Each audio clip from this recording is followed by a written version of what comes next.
Okay guys, so here's what you need to do in case you see this. So you basically get the prompt to update Apple ID settings. You could have also noticed that on the home screen, whenever you see the settings icon, it's also going to have the badge right there. So you can see that my settings has like 3 things there.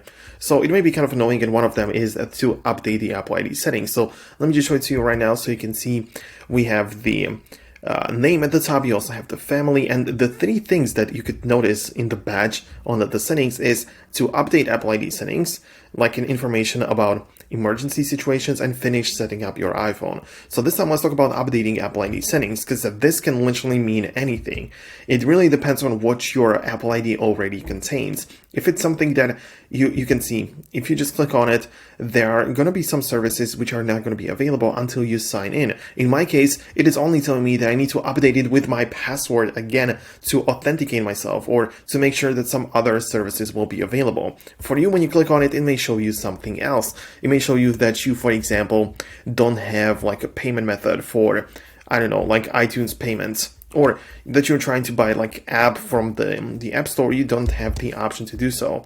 Now in my case, it only asks me for the password or to sign in again to authenticate myself, because some services, as you can see, will not be available. So when I click on continue, I have to wait for it to load up. It might ask me for a password, it might not.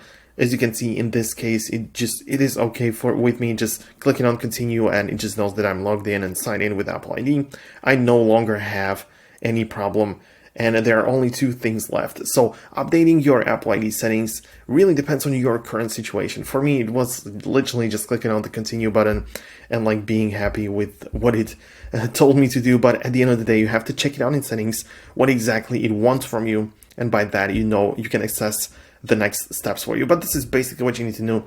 Like, go to the settings, check out what the app or the Apple ID wants from you, and just continue with the steps. Otherwise, you will lack some features, or something is not going to work the proper way.